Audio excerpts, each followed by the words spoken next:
I still remember the exact moment I knew I had to buy that old country house. It wasn't some grand epiphany or a sudden flash of inspiration. It was the quiet, devastating crack of my mother's voice last Christmas morning, her words slicing through the hum of carolers on the radio. "Rowan," she said, perched on the edge of the sofa like a queen on her throne, "you've tried so hard, but you'll never give us the life we deserve." There it was, simple and final. My grand gestures, the late-night calls home after gallery showings, the painstaking hours spent on each canvas. Nothing mattered. I'd built my world in London, sketching every sunrise from the Thames, filling studios with half-finished portraits that sometimes sold and sometimes didn't. I'd thought I was making them proud in my own way, showing them that a girl from a small village could carve her own place in the world without leaning on family money. But to them, my family, I was just a disappointment in a silk dress and paint-stained fingers. I was 27 years old and had never felt more alive, and more obliterated, so I did the only thing I could think of. I pored over listings for weeks, scanning pictures of overgrown gardens and rotting shutters, looking for something they couldn't dismiss with a bored flick of the wrist. I wanted a statement. Not a flashy penthouse or a sleek riverfront condo which they would immediately brand as some frivolous vanity project. No, I settled on something deeper. A dacha. A modest country house on the edge of an estate, where the grass grew wild and the trees whispered secrets. I was terrified the first time I drove up that winding gravel path. My heart pounded so loudly I thought the old Rover convertible would stall at any moment. Branches clawed at the windshield, and the iron gate sat half-buried in vines, creaking as if wounded. But when I stepped out, the air smelled like pine and promise. The sun slipped between clouds, catching on broken panes and battered stone. In that half-light, I saw potential. I saw how laughter could fill the empty rooms, how breakfast could be served on a porch overlooking fields ripe for wildflowers. The bank manager looked at me like I was delusional. I handed over my portfolio. Sales receipts from small galleries, commission invoices, bank statements stretching back 3 years. He frowned at the paint-smeared pages like they were evidence of a crime. "Miss Ellery," he said, "this is a charming hobby, but we need collateral." I smiled. "I don't have a co-signer." He tapped his pen against the desk. "You'll need one." And I nearly walked out. But something turned over inside me, a spark so fierce it lit my veins. I leaned forward, voice calm. "I don't? But I have a guarantor." I laid the guarantor's statement on the desk. My own savings, every penny I'd scrimped from coffee runs and bus fare, hidden away in interest-bearing accounts. I watched him blanch when the numbers registered. The loan was approved the next day. I signed those papers with shaking hands, and I was proud, terrified, but proud. When I told my mother, her laugh rattled the wall. "A dacha? Rowan, we live in the UK, not some Russian novel. What will you tell your friends?" "I'll tell them it's ours," I said. "Mine and theirs." She didn't reply. She just folded her arms and waited for me to fail. So I left a month later, suitcase packed with paintbrushes, sketch pads, and mismatched clothes.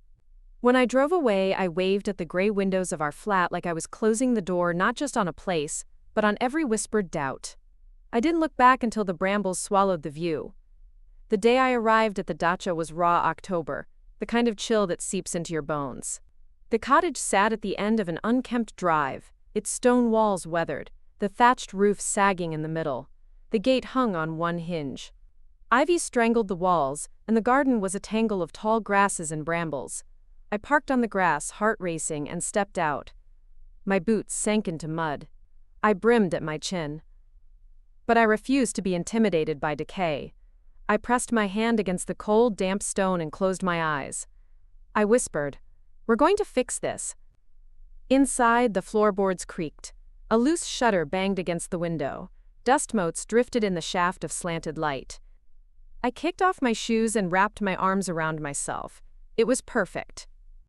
It took 3 days just to clear the spiderwebs, 3 more to board up windows and patch leaks. I spent my savings on handyman services, painting supplies, and a rusty stove that still worked. When the first crackle of flame rose in the hearth, I felt like a sorceress.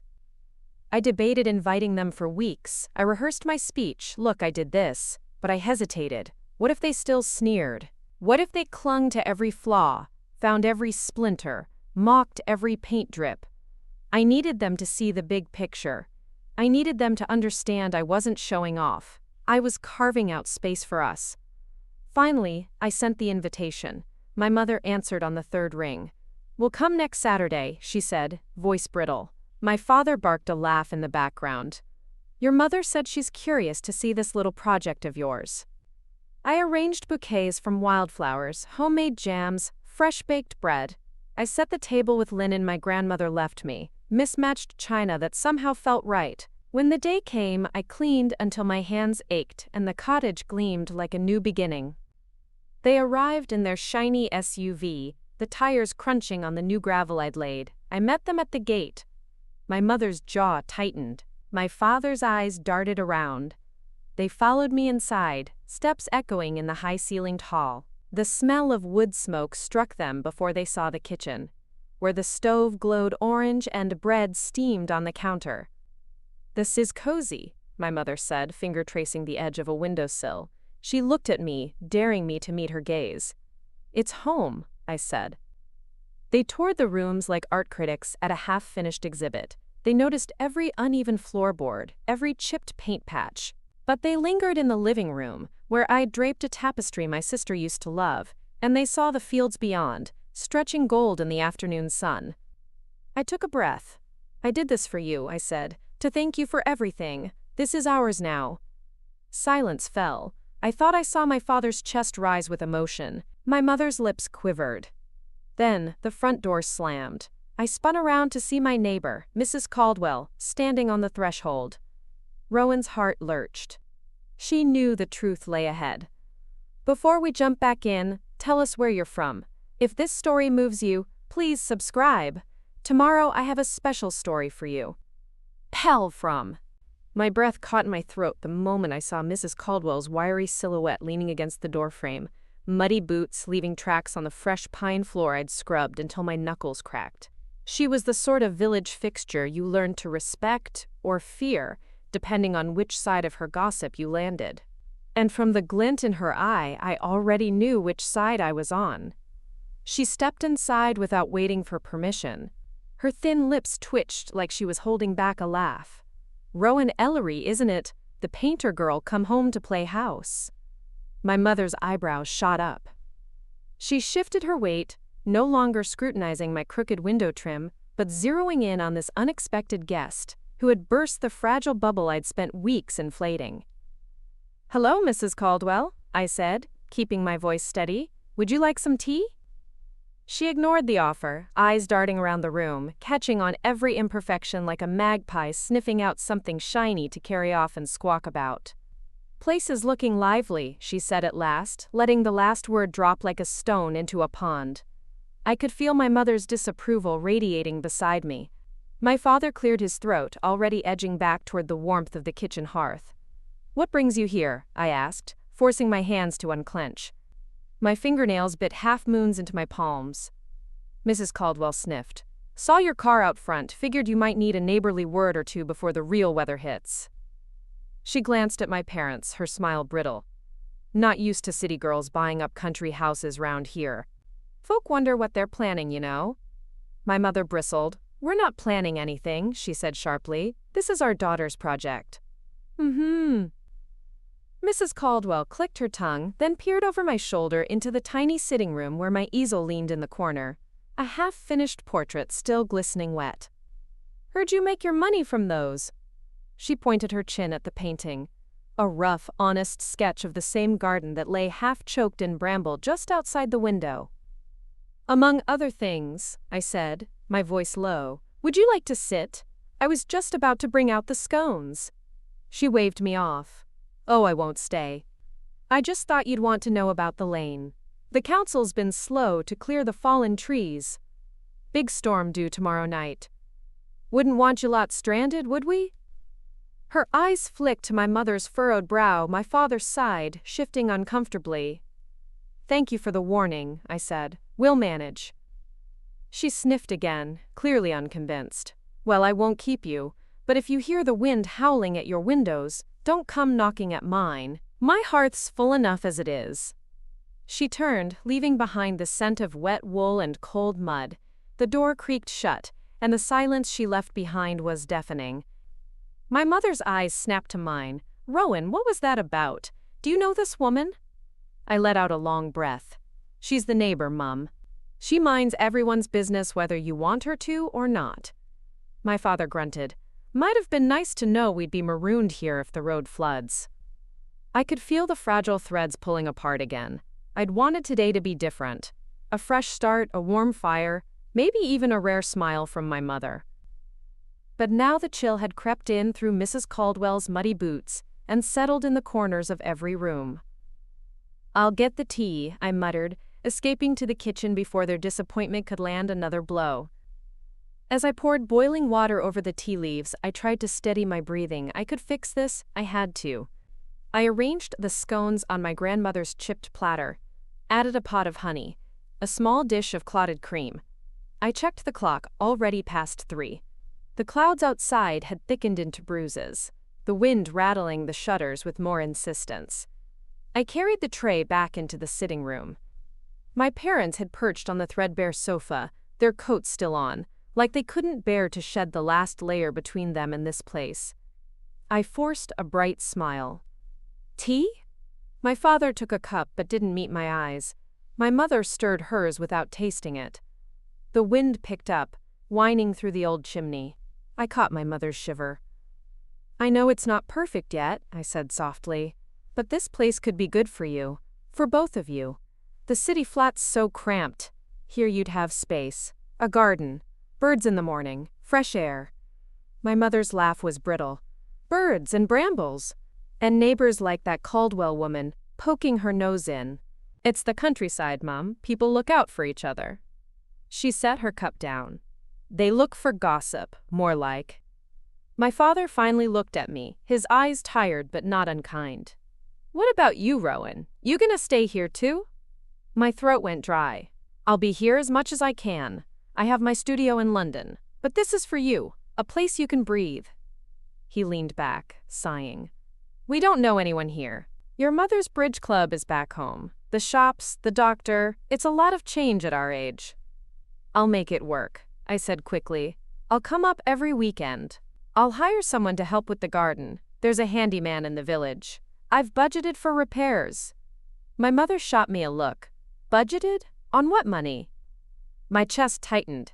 On my money, Mum. The money I earn. She looked around the room, eyes lingering on the water stain near the ceiling, the scuffed skirting boards. It won't be enough, she murmured. Places like this swallow money. You'll sink before you even realize you're drowning. The kettle whistled again behind me, a shrill note that mirrored the thrum in my veins.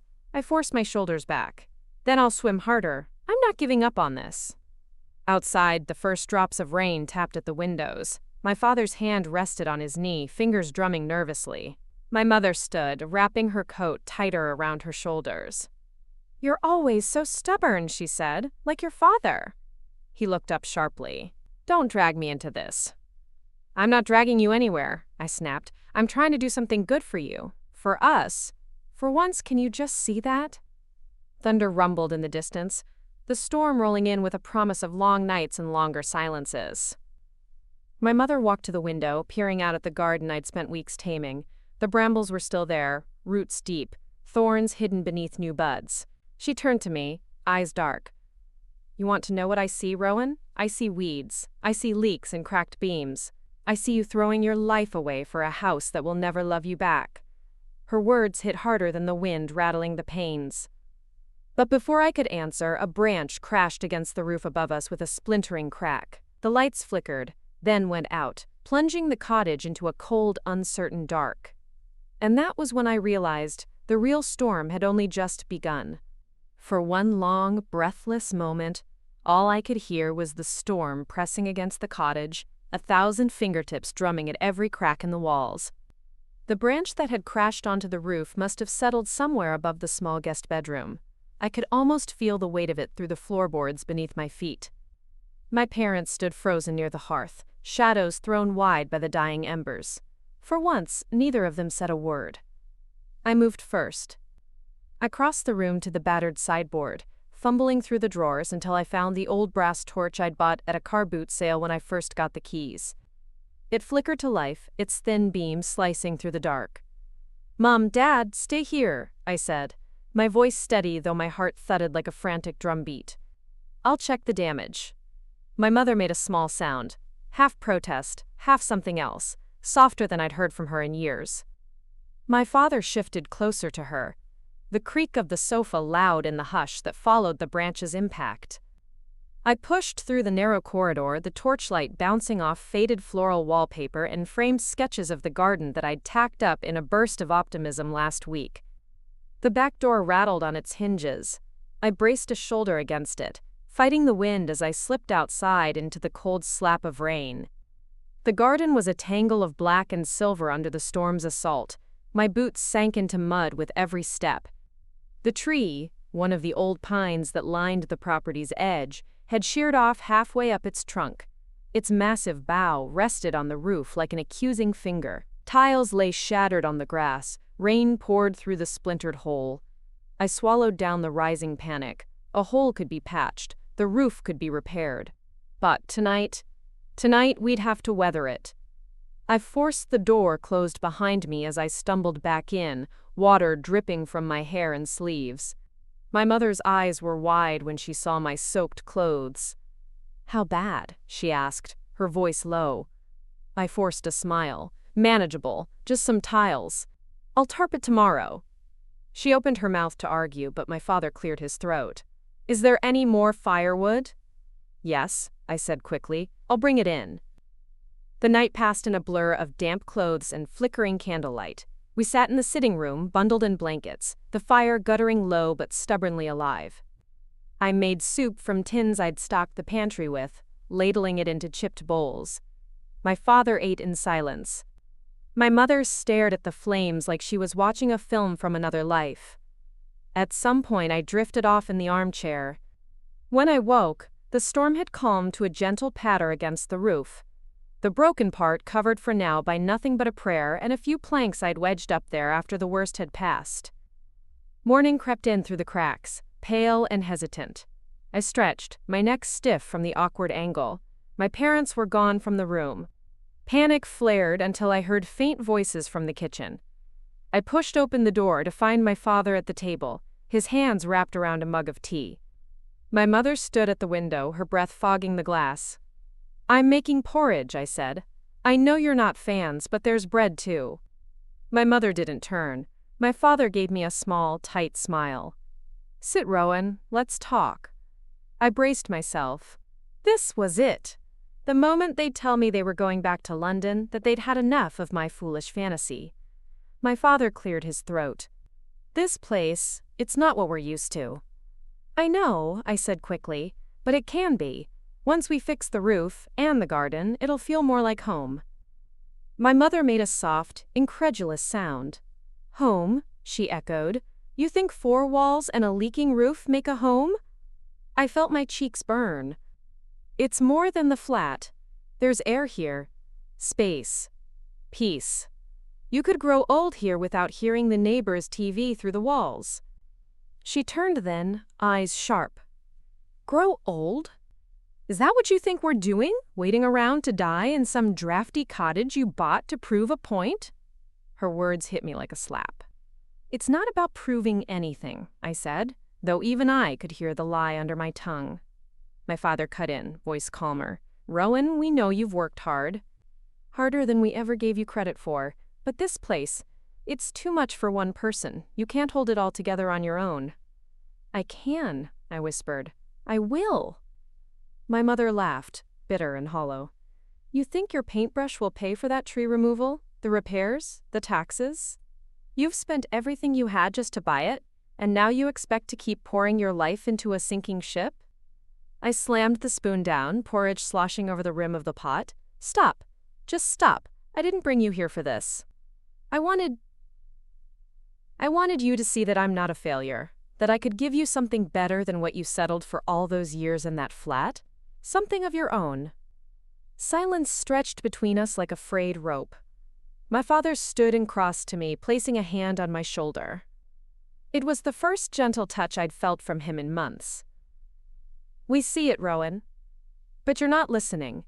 We don't need a house in the country. We need you to be happy. We need you to stop carrying our burdens on top of your own. I wanted to scream that they were wrong, that they were blind, but my mother's next words cut deeper than any storm. You didn't buy this house for us, Rowan. You bought it to fix something inside yourself. The kettle whistled on the stove, high and shrill. Outside, the morning sun struggled to break through the storm's remnants, catching on the broken branches still scattered across the garden. I turned away, hands braced on the counter. So what now? I asked, my voice barely above a whisper. My father's sigh was soft but final. Now we decide if we stay. And in that moment, I realized I was standing on a knife's edge, between the life I'd imagined for us and the truth I'd refused to see. The cottage held its breath with me, waiting for which way we'd fall. The whole house seemed to exhale with a sigh as my parents settled back into the small kitchen, each stirring their lukewarm tea like it could somehow drown out the uncomfortable truths we'd spilled across the worn table. I could feel every drip from the patched roof above, like the walls themselves were weeping for what I'd tried so desperately to hold together. When they'd said they needed time to decide if they'd stay, it felt like someone had cut the wires holding my ribs in place.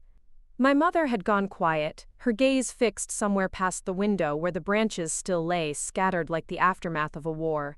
My father had retreated into his old habit of humming tunelessly, a fragile shield against my raw edges. I couldn't sit still. I pushed away from the table, pacing the narrow strip of floor between the counter and the door. I can fix it, you know that, right? The roof, the garden, Rowan, my father said, so softly it almost didn't reach me over the tick of the old clock. Sit. I didn't. Instead, I braced my hands on the back of the nearest chair, knuckles white. You think I'm running away from something? That I bought this house because I'm broken? My mother's eyes flicked to mine, sharp as the crack of ice on a pond. Didn't you? Her question sliced the last thread of composure, holding me upright. I wanted to shout, to throw the porcelain mug that sat at my elbow, to shatter the silence into pieces small enough I could sweep them under the ragged rug. But all I did was laugh, a brittle, aching sound that didn't feel like it belonged to me. Maybe I did, I said, but does it matter? Look at this place. Listen to the quiet. No sirens outside the window. No neighbors screaming through paper-thin walls. I thought you'd love it. My mother snorted, pulling her cardigan tighter around her shoulders. Love it? Rowan, we're not 25 anymore. You can romanticize drafty windows and muddy boots. We're tired. We want comfort, not chaos. I wanted to spit out every bitter retort that rose in my throat, but my father's hand landed on mine before I could. His palm was warm, the same way it was when I was a child afraid of storms. We know you meant well, he said, but we can't live your dream for you. You can't force it into us. I pulled my hand back, stung. So what then? You sell it? Go back to that suffocating flat? My mother's eyes gleamed. At least we know it. At least it's paid for. The words slammed into me. Paid for. I'd thrown every spare penny into this dacha. Every commissioned portrait. Every sketch sold at a market stall. Every night I'd skipped dinner to buy paint instead. This was supposed to be the proof that I could be more than their whispered jokes and sideways glances at family gatherings. I'm not selling it, I said, more to myself than to them. No one answered. The clock ticked. The kettle whistled. Outside, the wind carried the scent of wet earth and something sharp. A reminder that the storm might have passed, but another was always waiting in the wings. That night I lay awake on the narrow mattress I'd dragged into what would have been my studio. The roof groaned in the wind above me. My phone buzzed on the crate beside my bed. Messages from London, from people I'd left behind when I'd poured my life into this place. Clients waiting for portraits I hadn't finished. Bills waiting for money I no longer had. And now, my parents waiting for an answer I didn't know how to give. I must have drifted off sometime before dawn, because I woke to the sound of boots on the gravel path outside. I sat up, heart hammering. My mother's voice drifted through the crack in the door. Should have called first. She'll hate this. I threw on a sweater, feet hitting the icy floorboards. When I pushed open the front door, I found myself staring into the last face I wanted to see. Isla. My sister looked exactly as I remembered. Hair perfectly smoothed into a low bun, her coat the color of expensive wine, boots spotless despite the mud that swallowed everyone else's shoes whole. She stood with her arms crossed, lips pursed as she scanned the cottage behind me. "Rowan," she said, in that carefully neutral voice that always made my skin itch. "Mom called." I glanced at my mother, who had the decency to look away. "I see we're calling in reinforcements now." Isla rolled her eyes. "Don't be dramatic. I'm here to help." "Help?" I laughed. "You haven't set foot here in 3 years, Isla. Suddenly you care?" She brushed past me like I was just another rickety piece of furniture. Inside, she shrugged off her coat, draping it over the back of the armchair. "This place is a dump," she announced. "You can't expect them to stay here." I clenched my fists. "It's not a dump. It's ours. It just needs more money than you'll ever make with your hobby paintings."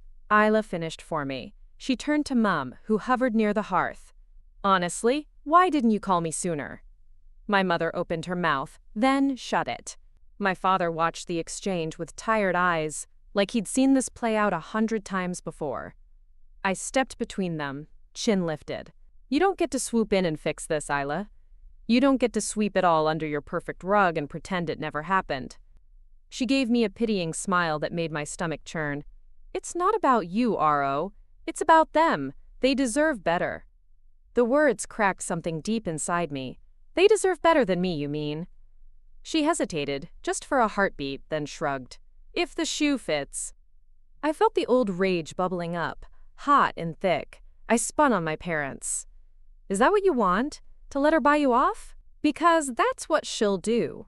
She'll put you up in some soulless apartment, pay your bills, so she can brag about it over wine and cheese." Isla bristled. "At least I can afford to." The room pulsed with our anger, the walls absorbing every word like they'd been waiting for this explosion since the first nail was hammered in 100 years ago. My father raised his hands, voice cracking like old timber. "Enough, both of you. This isn't what we came here for." But Isla ignored him. She stepped closer, her perfume sharp and out of place in the musty cottage air. "You can't hold on to this forever, Rowan. It'll ruin you. It'll ruin them." I shook my head, voice trembling. "No, you don't get to decide that." She took another step, nose to nose now. "Then watch it happen. And when you finally break, don't expect me to pick up the pieces." For a second, I saw something in her eyes. Not cruelty, but fear. She wasn't wrong. She knew it. I knew it. The dacha was my dream, but it was also my anchor, dragging me deeper every day. I looked past her to my parents, who watched us like strangers. "Do you want this?" I asked, my voice a raw whisper. "Do you want me to let it go?" My mother didn't answer. My father just looked at his hands. The silence was louder than any storm. The silence that stretched between us after Isla's words felt like it might snap the beams overhead. I could hear the wind tapping insistently at the cracked window in the kitchen, as if reminding me that while we argued over futures and failures, the house itself was still here, still waiting to see if I'd fight for it or flee like they all expected I would.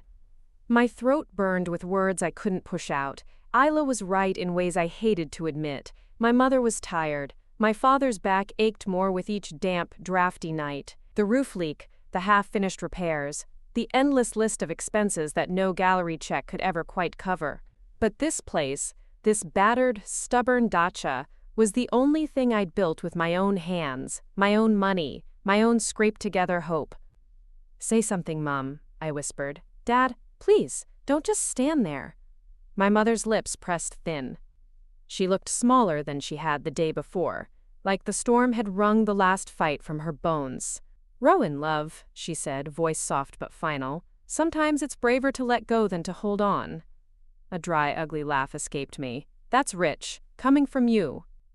Isla shifted, a faint flinch at the edge of her expression. "Enough, Rowan. You're not helping."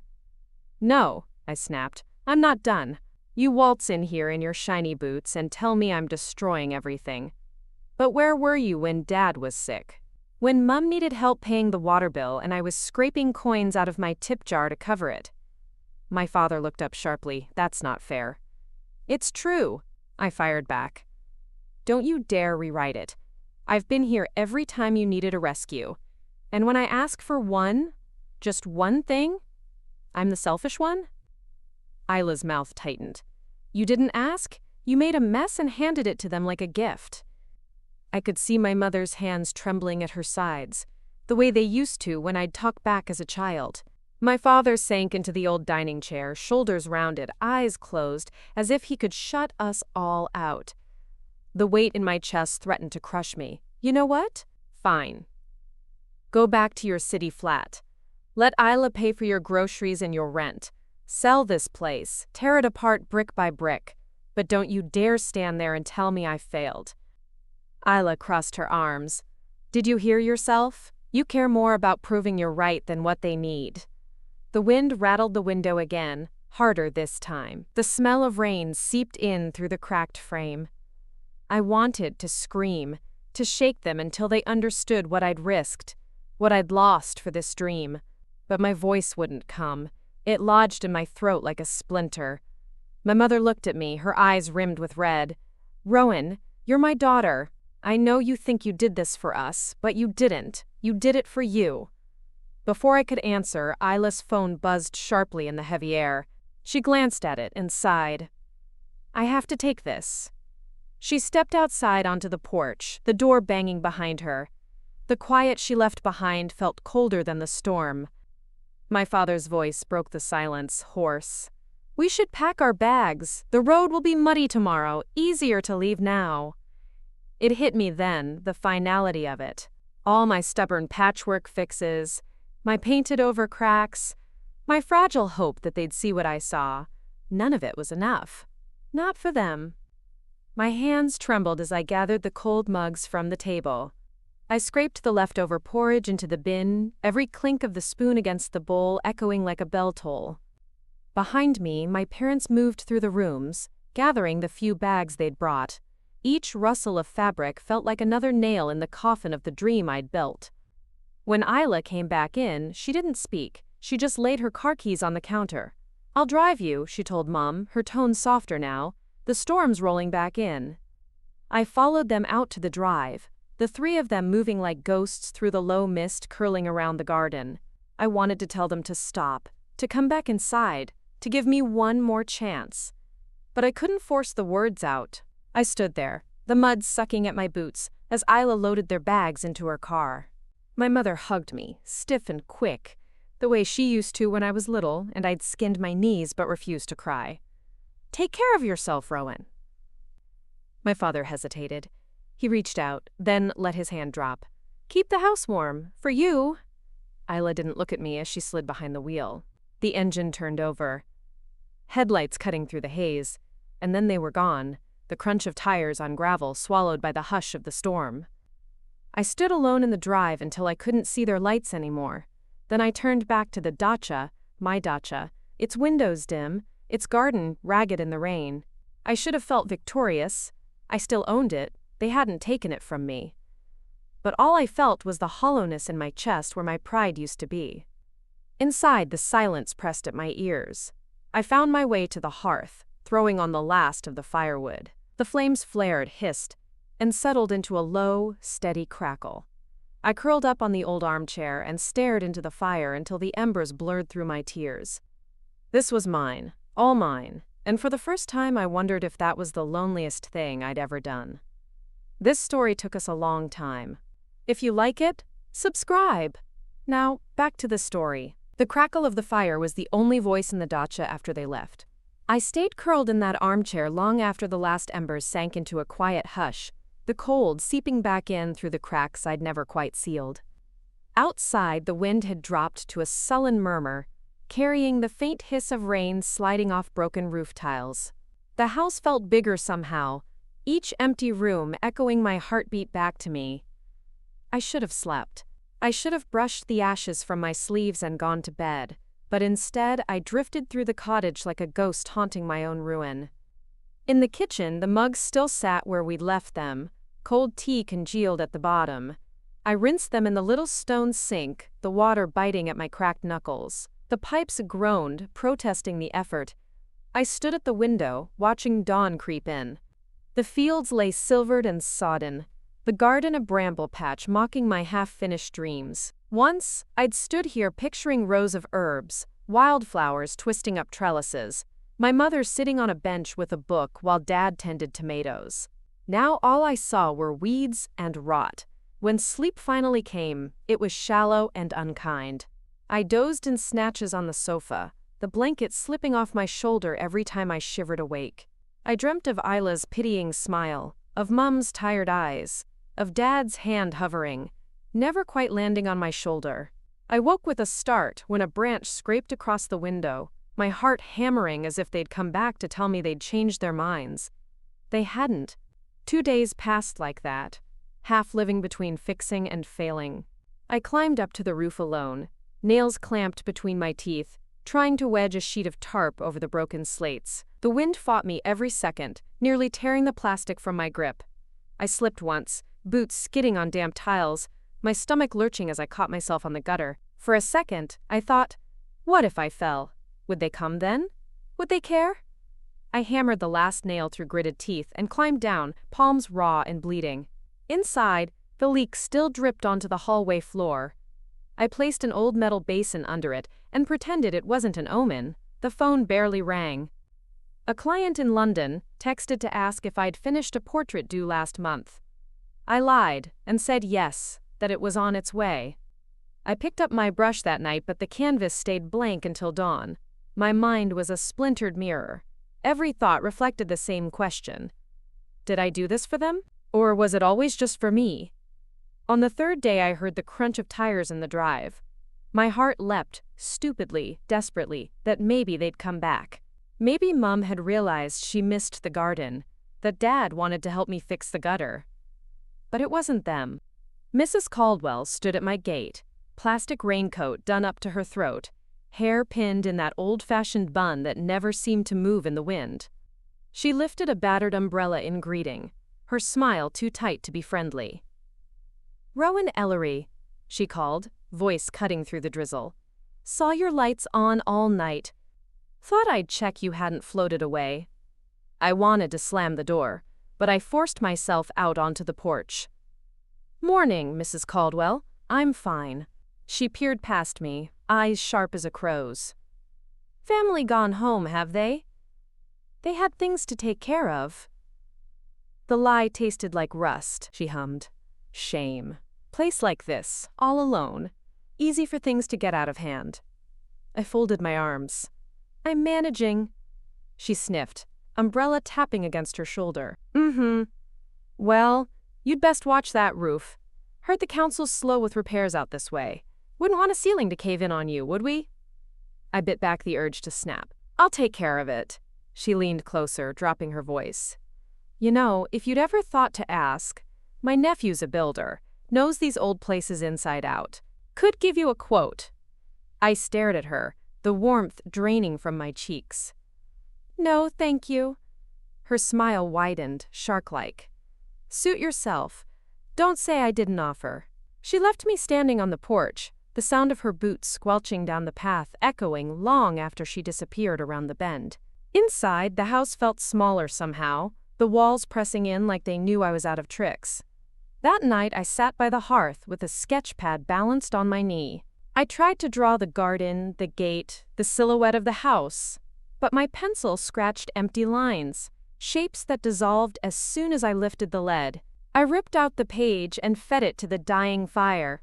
I didn't hear the knock at first. It came again, sharper, jolting me from the haze of heat and ash. When I opened the door, a blast of rain hit my face, but there was no one there. Just a small, battered envelope on the step, already curling at the edges.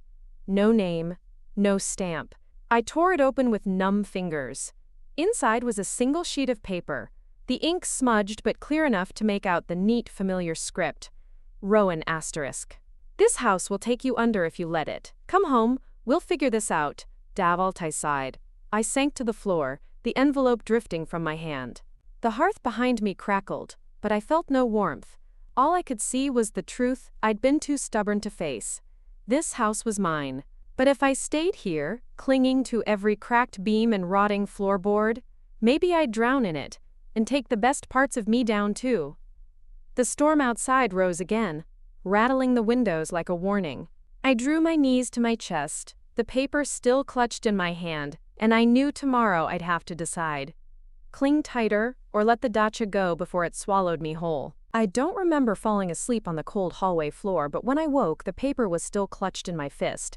The ink smudged into my palm like a bruise that wouldn't wash off. The dawn light was gray, the kind of heavy, unpromising sky that made every loose tile and swollen doorframe look worse. My whole body ached from the draft, seeping through the gaps in the old woodwork. I wondered if the house was punishing me, feeding on my stubbornness the way brambles fed on light. Dad's note lay beside me now, half crumpled. "Come home," asterisk, it said. But wasn't this home? The thought kept looping like a broken record. I'd bought it. I'd earned it.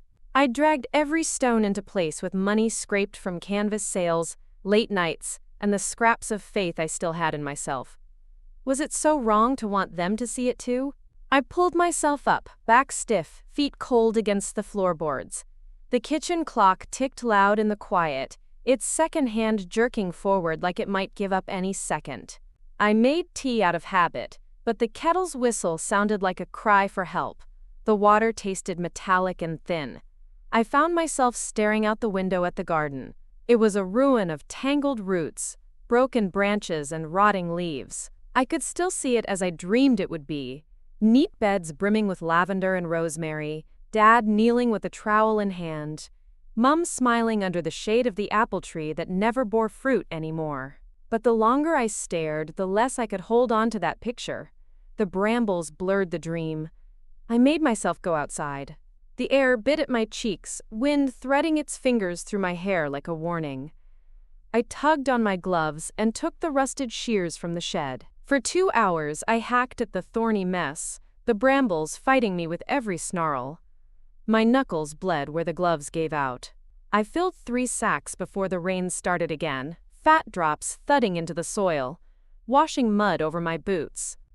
Back inside, I stripped off my wet coat and dropped the gloves by the door.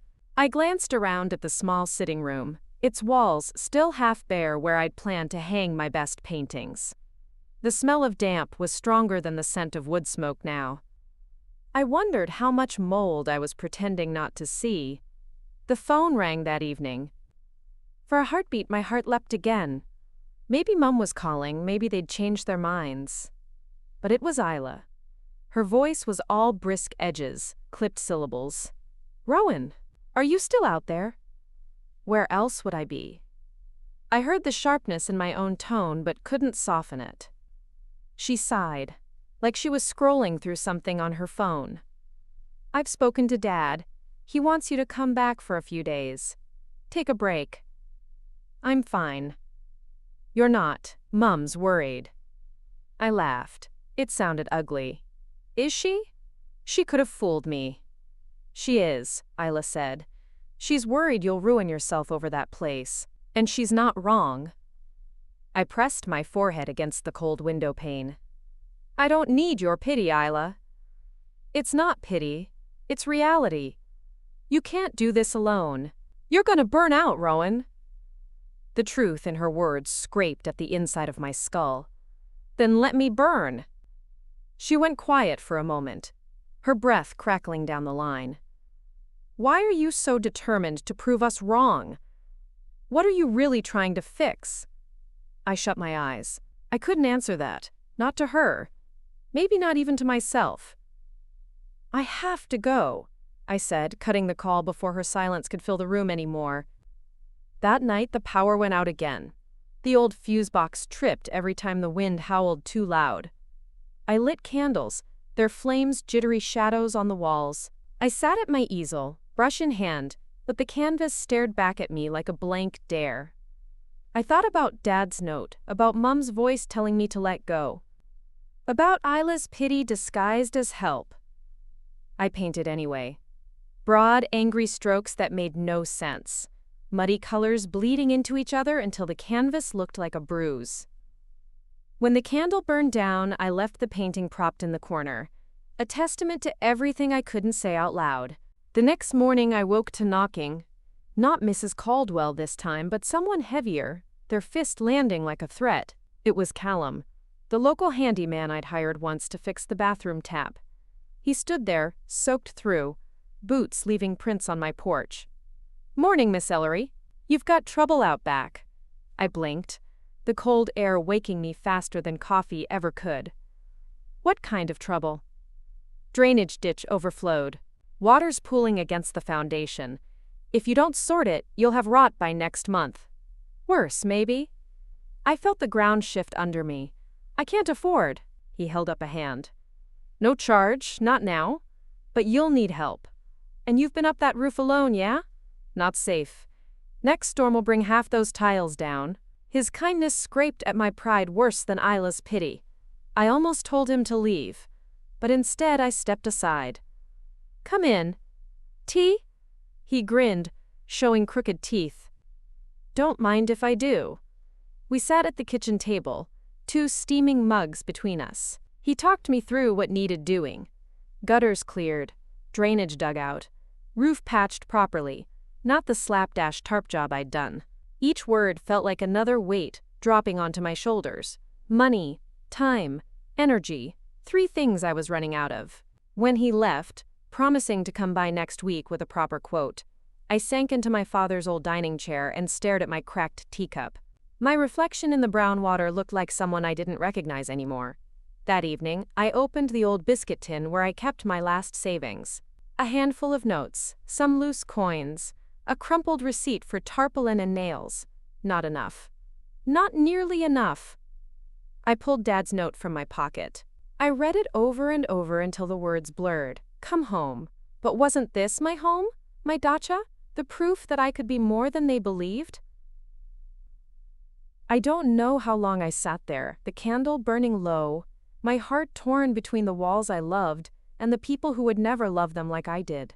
I told myself I still had time, that I'd find the money, that I'd paint until my fingers bled if it meant keeping these walls standing.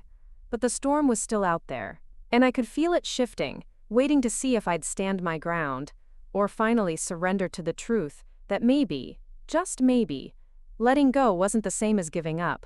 When I finally closed my eyes, I dreamt of the dacha underwater, its roof swallowed by the garden I'd never tamed, the windows staring up at me from the dark like eyes that no longer knew my name. Morning came with the smell of damp earth seeping through the cracks in the old stone walls. I lay awake on the threadbare sofa, listening to the drip, drip, drip of rain off the eaves, trying not to think about the foundation Callum had warned me about. I had his note clutched in my palm, the ink already smudged from my restless grip overnight. When I finally forced myself up, the kitchen floor felt colder than ever under my bare feet. I watched the kettle rattle on the stove, steam curling into the beams overhead that were stained darker now, bruised by years of hidden leaks. It struck me in that moment how much the house reminded me of myself. All patched cracks and bright corners trying to mask the places where rot had settled in quietly, uninvited. I poured the tea, set it on the table, but left it untouched. Instead, I dragged out my sketchbook. My mind kept tugging back to the garden, that patch of land that had once been the heart of the dream. In my drawings, it was always tidy, bursting with late summer blooms, but when I glanced out the window, it was a battlefield of twisted branches, clods of upturned soil, and scraps of black tarp half buried in the mud. The thought flickered, what if you sold it? But I shoved it aside like a flame too close to tinder. This place was mine. I could fix it. I went outside anyway, the mud sucking at my boots with every reluctant step. I tied my hair back with a fraying ribbon, pulled on the gloves Callum had left behind, and began digging out the block drainage. My shoulders burned by midday, every shovel of sludge and tangled root reminding me just how heavy the land could be when it decided it didn't want me here. When I stood, knees shaking, my eyes drifted up the lane. For a split second, I thought I saw my father's old car. But it was just Mrs. Caldwell's nephew, the builder Callum had mentioned, slowing as he passed. He didn't stop, just gave me that small village nod that meant, "We see you." We know. I watched his taillights vanish through the trees, the quiet pressing in all over again. Back inside, my phone buzzed with messages. Not from Mum or Isla, but from a gallery owner in London. An exhibition invite. I should have felt thrilled. It was the break I'd begged for last year. But now, the idea of leaving the dacha for even a weekend made my stomach clench. If I went, who would watch the roof? Who would chase off the damp that kept creeping back, the black spots blooming in the corners no matter how much bleach I poured over them? I sank into the armchair, scrolling through my bank app until the screen blurred. The numbers didn't lie. I was standing at the edge and there wasn't enough left to throw into the abyss to keep the walls from caving in. A knock startled me upright. I half hoped, half dreaded seeing Isla's tight smile on the other side. But it was Callum again, his boots muddy from the lane. "You look worse than the gutter, Miss Ellery," he said, not unkindly. He held up a thermos. "Soup. From my wife. Says you need to eat more than tea and hope." I almost laughed. "Tell her thank you." I stepped aside to let him in. "How bad is it?" He sat at the kitchen table, laying out the papers he'd brought. Quotes, sketches, lines that might as well have been written in a language I didn't speak. "The foundation's not gone yet," he said. "But it will be. You can patch it for now, but you're just kicking the can down the lane." He paused, eyes softening. "Rowan, you can't do this alone." I felt my spine stiffen. "I can try." He sighed. "No shame in letting go before it pulls you under." He packed his papers, leaving the thermos in front of me. "I'll come back next week. Maybe by then you'll know what you really want to save." After he left, I sat there in the quiet, the smell of soup rising like a memory of something warm I couldn't quite reach. I found Dad's note again, the words "come home," echoing through every beam above me. And for the first time, I asked myself, what if I did? What if I sold the dream to save the girl who dreamed it? But before I could answer, the wind picked up again, rattling the door like the house itself was daring me to make the wrong choice one last time. That night, the wind did not settle. It prowled around the old dacha like an intruder testing every latch and seam. I lay awake in the attic room I'd once dreamed would be my studio, the patched tarp above me flapping like a wounded bird every time the gusts shifted. Somewhere under the floorboards, a steady drip reminded me that no matter how many holes I'd plugged, the house had its own quiet ways of undoing my work. I got up when the clock on the mantelpiece struck 2. I couldn't bear the dark pressing down on me anymore.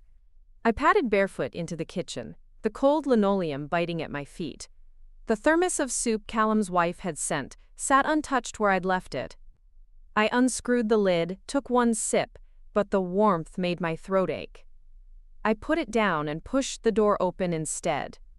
The garden looked unreal in the moonlight. Silver threads of rain slicing through the air, catching on the brambles and broken branches that littered the yard.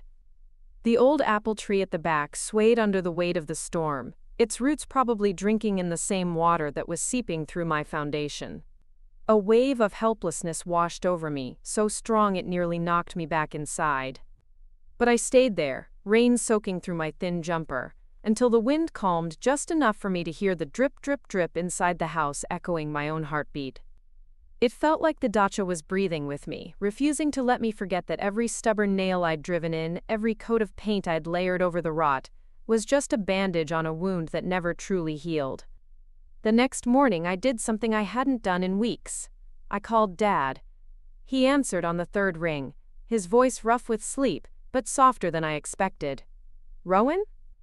I sank onto the floor by the front door, staring at my boots lined up on the mat, their soles still caked with the mud I hadn't managed to wash away. "Dad, if I sold it, would you hate me?"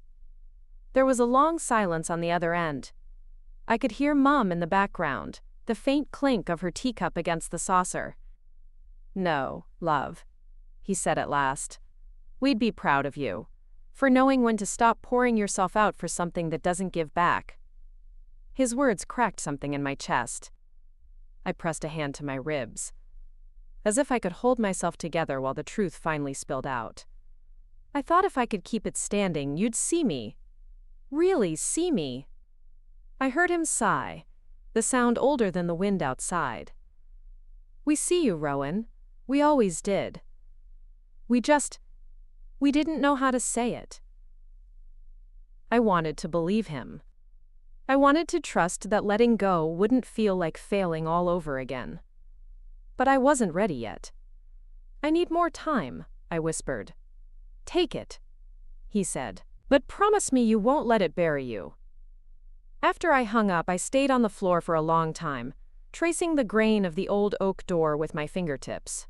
The drip inside the wall had grown louder, steady as a heartbeat. I could almost see the cracks spiderwebbing through the foundation, the house quietly reminding me that it was bigger than my pride, bigger than my need to prove myself. I spent the next day in the garden again, digging out roots that refused to budge. My back ached, my hands blistered under the gloves. I lost count of how many times I told myself, just a few more weeks. Just enough to patch the roof, drain the ditch, finish the repairs. But the deeper I dug, the clearer it became that I was the only thing holding the dream up, and I was exhausted. When dusk fell, I sat on the back steps with a mug of weak tea, watching the shadows creep over the wild hedges. My phone buzzed in my pocket. Isla, again. I almost didn't answer, but something in me wanted to hear her voice, even if it grated like sandpaper. Still there? She asked. No preamble, no warmth, just Isla. Where else would I be? I meant it to sound sharp, but it came out soft instead. Mom's worried, she said. She doesn't say it, but she is. Dad, too. You know you don't have to keep fighting alone, right? I stared out at the broken gate that swung in the breeze. It doesn't feel like I have much choice. She was quiet for a beat. Sell it, R.O. Come home. You can paint anywhere. You don't need to drown out there to prove a point. I hated her for being right. You think selling it fixes everything? No, she said, but maybe it saves you. I let her words hang there, the way the mist clung to the hedges after dark. When she hung up, I didn't move for a long time. The tea in my mug went cold. An owl called from the trees beyond the orchard, a sound that once would have made me smile. Now it just reminded me how alone I was here. That night I lit every candle I had left and sat at my easel, the blank canvas taunting me from the corner of the room. I thought of the dacha as a painting, layers of color, mistakes buried under new brushstrokes. I wondered if that was all this had ever been, me trying to paint over cracks that couldn't be sealed. When the last candle guttered out, I sat in the dark and whispered to the house. Tell me what to do, I begged. But the walls only creaked back at me, as stubborn and silent as they'd always been. By the time morning broke, the wind had stilled, but inside my chest, the storm still rattled. I rose from the sofa, every bone in my back aching from a night spent half sleeping, half listening for leaks or creaks that would tell me the house was giving up on me too. I boiled water for tea, but didn't drink it. The kettle's shriek echoed off the walls like a question I couldn't answer. Instead, I found myself pulling open every cupboard and drawer in the kitchen, taking stock of what was left. A few tins, stale bread, the last of the tea leaves I'd been hoarding like they were gold. When I caught sight of my reflection in the window, I barely recognized the woman staring back. Hair knotted, eyes ringed dark like bruises, paint still flecked across my wrists from a canvas I hadn't touched in days. I pressed a hand to the glass. What have you done, Rowan? I whispered. The house didn't answer. I spent the morning cleaning. Not the kind of hopeful scrubbing I'd done when I first got the keys, but the frantic, restless kind, sweeping out corners, wiping down windows that were too far gone to shine. I boxed up a stack of my old sketchbooks and shoved them into the cupboard under the stairs. Each stroke of the broom felt like saying goodbye, though I hadn't spoken the words aloud yet. By midday, the rain had returned, light but steady, the kind that crept into every crack and made the old roof tiles sweat. I slipped into my boots and trudged out to the garden anyway. I stood at the edge of the orchard, staring at the apple tree that hadn't borne a single piece of fruit since I'd arrived. I'd once told Mum it would blossom for her. I'd pictured her picking apples in the spring sun, laughing at Dad while he pretended not to know the difference between pruning shears and hedge clippers. But the tree just stood there, gnarled and silent, like it was mocking my hope. I ran my palm along its damp bark. "Please," I said, "just give me something to show them." The wind rustled the dead branches in reply. When I went back inside, there was a note on the table. Not mine. Callum must have slipped it through the letterbox while I was out back. Asterisk, popped round. Can help with the drainage Thursday if you want it. Think about what we talked about. Asterisk. I crumpled it in my fist, then smoothed it out again. I tucked it into my pocket like it might anchor me to the earth if I started drifting away. That evening, I pulled out my brushes, telling myself I'd paint something bright, a new canvas that would sell in London and cover the repairs. But when I dipped my brush, all that came out was the orchard, the twisted tree, the bramble-choked fence line, the cracked windows that stared back like tired eyes. The painting was honest, at least. It looked like me. It looked like this place. Beautiful in the bones, but suffocating in the flesh. The phone buzzed again, just as I was packing up my brushes. Isla, again. I didn't answer this time. I couldn't take the pity in her voice. I knew what she'd say. "Come home, R.O." Let it go. So I poured myself tea that went cold, and when night came, I stood at the window and watched the drizzle wash over the muddy drive, wondering how many more nights I'd stand here before the house made the choice for me. At some point, I must have dozed off at the kitchen table, because I woke with a start to a soft tapping at the front door. The clock read just after 5 a.m. For a second, I thought I was dreaming, but then I heard it again, a gentle, patient knock. I pulled the door open and there she was, Mum. Hair pinned back under her hood, cheeks pink from the chill. In her hands, a thermos and a paper bag that smelled like warm bread. "Mum," I croaked. "What are you?" "Let me in, Rowan. It's cold out here." She slipped past me before I could gather my words. She set the thermos down on the kitchen table, laid out 2 mugs, poured the tea herself. She handed me one, her hands rougher than I remembered. "Sit." I sat. She didn't scold me. She didn't sigh or look at the ceiling like she was searching for patience.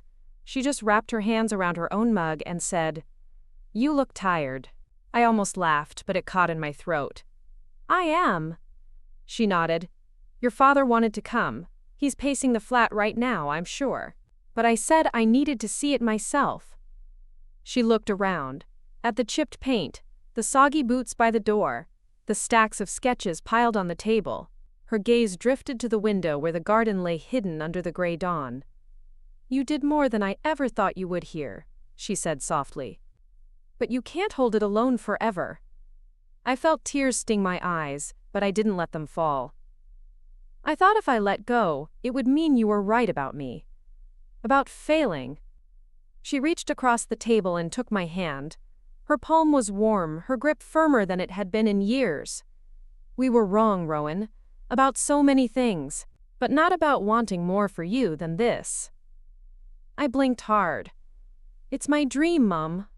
"Dreams change," she said. "Sometimes they grow. Sometimes they die so you can plant something better." Her words settled into the cracks the storm had carved out of me. I let out a breath that felt like I'd been holding it since I first turned the key in this door. We sat there, the steam from our mugs curling up between us like a fragile truce. When the sun broke through the rain clouds, just for a moment, I thought the orchard might blossom after all. But when I looked at Mum, at the lines on her face, the worry she carried in her eyes, I knew the truth. The orchard would bloom somewhere else. And so would I. Mum stayed 2 days.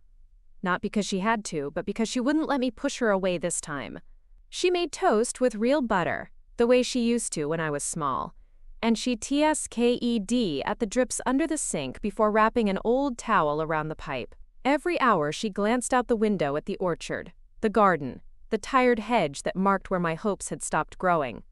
We didn't say much the first night. We sat at the hearth with mismatched blankets draped over our knees, listening to the rain tick-tick-tick against the old panes. Sometimes she'd hum under her breath, A tune from when I was little that made my chest ache in ways the damp never could. By the second morning, she'd started talking. Not about the dacha, not at first. About Dad's back giving him grief again. About Isla's new promotion at the firm and how she'd turned down a Paris transfer to be closer to home. About the flat, the same narrow rooms I'd fled years ago when I swore I'd never live a life that small. I listened, but my eyes kept drifting to the leaks overhead, the mold creeping back into the corners like it knew I was too tired to fight it off this time. When she finally said it, it felt like we'd both been holding our breath since the first nail went into the cracked plaster. "You can come home, Rowan. We'll make it work." The words landed softer than I expected. No sharp edge, no bitter aftertaste. Just truth. I wrapped my fingers around my mug. "It won't feel like defeat?" Mom smiled, and for a moment I saw the girl she'd once been, not the tired woman who'd grown old, trying to keep the world spinning for everyone else. "No. It'll feel like starting over." We didn't make a plan that day, but we packed a box. Just one. My brushes, my best sketchbook, the tin of saved receipts and bank slips I'd kept like battle scars. She carried it to the car while I stood on the porch, staring at the roof that still sagged despite my patches and prayers. When she left, I stayed behind. I had to. There were goodbyes that couldn't be said all at once. I spent that afternoon walking the rooms like a curator in a crumbling museum. My footsteps echoed in the hallway I'd once imagined lined with paintings. The attic still smelled faintly of oil paint and rain. I sat on the bottom step of the stairs until dusk, the house settling around me with each creak like it was asking, "Are you sure?" I was. Not because I wanted to be, but because I had to be. The cost of staying was more than I had left to give. When Isla came the next morning, she didn't say, "I told you so." She just stood in the drive with her arms crossed, scanning the roofline, the garden, the cracked gate that had never stayed shut. "You ready?" she asked. "Almost." I held up the battered notebook that held every sketch I'd made of the dacha. "Give me a minute." I walked the garden one last time. I touched the apple tree that had never blossomed. I knelt by the brambles that had fought me at every turn, roots deep and defiant. I pressed my palm to the rough stones of the cottage wall, felt the cold bite of the moss between the cracks. "Thank you," I whispered, not because it had given me what I wanted, but because it had shown me what I couldn't do alone. Inside, Isla waited by the door. "Got everything?" I glanced around at the empty rooms, the hearth cold and dark for the first time in weeks. "No," I said. "But enough." The drive away was silent. I watched the dacha shrink in the rearview mirror, the roofline folding into the mist, the garden melting into the hedgerow. Part of me wanted to look back until it was gone. Part of me wanted to never see it again. Isla reached across the gear stick, her hand resting on mine. "Mom's waiting. Dad too. They're proud, you know." "Are they?" She squeezed my hand, her voice barely more than a whisper. "Yeah, they are." We didn't talk much on the way back to the flat. London's skyline rose on the horizon like a promise I'd once traded away for wild hedges and cracked stone. The city was loud and alive in a way the dacha had never been. Bright lights, horns, people shouting into the cold wind. And for the first time in months, the noise didn't feel like a threat. It felt like a heartbeat. That night, in my old room, a room smaller than the pantry I dreamed of expanding, I lay awake listening to the neighbor's television through the thin walls. I didn't mind. It reminded me that life goes on, messy and loud and imperfect. I reached for my sketchbook and drew the orchard, not as it was, but as it might be someday, somewhere else. New soil, new roots, a place that wouldn't drown me just to keep standing. In the dark, I could almost hear the house behind me, breathing out the last of my dreams. But I didn't feel empty. I felt ready. And for the first time, that was enough. It's strange how quickly a place can turn back into a memory. 1 week after I left the dacha for the last time, it already felt like something that happened to someone else. A story I'd tell at dinner parties to friends who'd tilt their heads and say, "You really did that?" In London, my life shrank and expanded at once. The old flat creaked under the weight of years, but its walls felt warmer than they ever had. Mum kept my favorite tea in the cupboard now, her way of saying she understood the parts of me that needed small comforts more than grand gestures. Dad's laugh came easier, though he still winced when he stood too fast. Isla hovered at the edges, less sharp than before. She'd never say it. But I think seeing me come home reminded her that even the stubborn ones can break and heal. I rented a tiny studio above a bakery that smelled like fresh bread every morning, the kind that made my old hunger for paint and possibility rise in my chest again. The walls were cracked plaster, the windows drafty when the wind cut through the alley, but they didn't scare me. They didn't ask more of me than I had left to give. The first canvas I finished there was of the orchard, my orchard, but it didn't look like the bramble-choked mess I'd left behind. In my painting, the apple tree bloomed wide and heavy, roots strong, grass growing wild but bright. A place that might have been real, or might have been a promise to my future self that I could build something again. Someday, somewhere else. Word spread fast that I was back.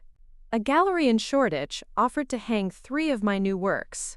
Not the muddy bruises I'd smeared onto canvas in that damp attic, but these softer, truer scenes. The orchard, my mother's hands shelling peas by the window, my father's boots by the door after a long day at the market. People asked if they were about the dacha. I told them yes and no. It's about where I was and where I'm going. Sometimes I'd catch Mum staring at those paintings. She'd reach out, fingertips hovering just above the brush strokes, and say nothing at all. I think she understood better than I did what they really meant. One Saturday, Isla came by my studio with 2 takeaway coffees and a bag of pastries. She wrinkled her nose at the smell of paint and stale toast, but she didn't leave. She sat cross-legged on the dusty floor while I cleaned my brushes. "What now?" she asked, her eyes flicking from the half-finished canvas to the window, where the city pressed in close and unashamed. Now?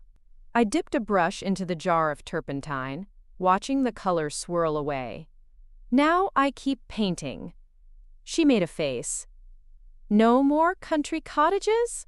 I laughed, real and free, the sound bouncing off the cracked walls. No more cottages. Maybe a garden one day. But for now, this is enough. Isla sipped her coffee. Mom's happier with you home. Dad, too. I didn't look at her. I'm happier, too. We sat in silence for a while. Outside, the bakery door slammed, the alley filled with chatter and the smell of cinnamon rolls. Life moved around us, bright and indifferent. For once, I didn't feel like I was fighting to hold it all together with my bare hands. That night, back in my old bedroom, I lay awake listening to the neighbors through the walls. A TV somewhere down the hall, someone arguing over takeaway, a dog barking for no reason at all. I closed my eyes and breathed it in, the beautiful mess of it. In the dark, I thought about the orchard again. How I'd stand there in the rain, begging the apple tree to bear fruit. How I'd believed that saving that house would mean saving myself. I understood now that it had never been about walls or gardens, or even my parents' approval. It was about learning that you can build your own life, but you don't have to bury yourself inside it to make it real. I still keep the keys to the dacha in a little tin on my studio shelf. A reminder that sometimes the things we think will break us are the ones that teach us how to bend. I don't know who will live there next. Maybe a family who won't mind the leaks, who'll love the orchard brambles as they are. Maybe they'll cut down the old apple tree, or maybe it'll bloom just once before it falls. And maybe that's enough. Sometimes Mum catches me staring out the kitchen window, eyes distant. She'll ask, "Do you ever regret it?" I always say the same thing, no, because I don't. I've learned that dreams don't have to be planted in the same soil forever. Sometimes you carry them with you, sometimes you let them go, and sometimes when you least expect it, they bloom somewhere new. 2 more great stories are next. Don't miss them. Subscribe and turn on notifications.